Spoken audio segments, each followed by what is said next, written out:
Yeah, that was a huge play. With we had a timeout and with 15 seconds left, that was the one that obviously got us in the field goal range to get those 3 points at the end of the half. So he was in complete control that whole drive, and I thought that play was outstanding. Right, when a guy makes a play with a little bit of presence in his face and makes that type of throw, I mean that's a huge play. Read the coverage perfectly, went with the play.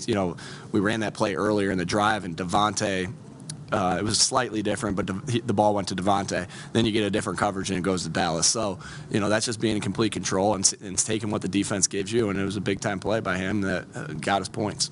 With all the work that you put in the last year, would you say that the game at this point is kind of slowing down for him and all that compared to last year, and given all the work that he's put in over? He's put in so much work, and of course, it has. It's slowing down, but it should, right, for him at this point because he's a year out. He's a year ahead of he's a year further into his process, and we're talking about getting better every day, and he lives that. He's one of our captains. He's one of our leaders, and he lives the theory of getting better every day, and that's why you're seeing major improvements because of the type of person and the type of the player he is. How much does it benefit the play calling that the change wasn't made mid-season? I'm sorry? How much did it benefit the offensive play calling that Shane you guys were going to come in and not have to change things like you did? I know it wasn't a huge shift last year, but it was still a shift. Yeah, I don't think it was all that quite that different. It just let me be in more control as far as the situations of the game. Like you saw us kind of go down the field and we're able to utilize our time in the 2-minute drill. You had a field goal block, and Aaron is able to run. I get you. Cornerback. It's a huge play. I mean, that's a momentum change. Yeah. We obviously talked to our offense a lot about. We talked to our offense an awful lot about if there's a turnover, we got to go and make that tackle, just like our offense did.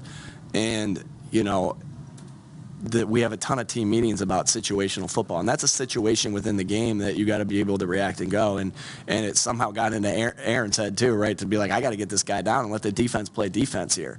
So, that's just all the situational work we've done. Obviously, that's great speed by Aaron to track him down, and great effort by Aaron to track him down. And our defense got a turnover with Avante right after that. So, that's just guys, giving of themselves to their teammates too, like to track him down like that. It was a heck of a tackle.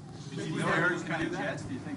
Did you know? I'm not sure I knew that. Yeah, and we don't. His jets are not on display very often, and so I'm not sure I knew that. And that was impressive. He's a rugby guy, so I'm sure there's some tape somewhere. We'll find it. We'll find the tape. Nick Slay did on Justin Jefferson. What was kind of like the key for that, and what was your plan as far as him following Jefferson? Yeah, there was, you can't just go in with one plan. First of all, the defensive staff did an unbelievable job of, with the plan, and the guys did an unbelievable job of executing it. And you don't just go in with one, put all your eggs in one basket, right? And so there was different disguises, there were different coverages, but make no mistake about it, a lot of it was to stop number 18. He's a heck of a football player, but when Slay had to cover him one-on-one, he obviously did an unbelievable job. When you bring all the guys that on Slay's second interception, really on the one before that too, right? That could have been an interception. You can't help, and there's no help when you bring all those guys, right? You're in cover zero, and Slay got sticky in the coverage and made an interception, and that's what we see Slay do, over and over again.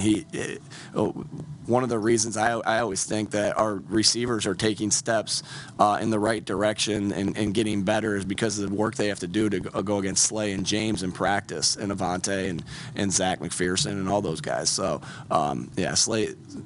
That's why he's one of our captains. The way he plays, the way he studies, the way he leads. How important was it for the defense to bounce back after the way last week ended? Yeah. Obviously, it wasn't up to our standard last week. All the defense players will be the first ones to tell you that. And our job as coaches to put them in the best position we possibly can. And so that was an important bounce back game for us defensively. And I think that, again, it was a full team defensive game. And we talk about Slay, the job he did on Jefferson, but the coach is putting the guys in the right position and the assault of the pocket that our front our front guys and our front seven really got with some of the pressures, and then when it was 4-man rush. On the opening script, what was the focus point? On the opening script, what was the focus point?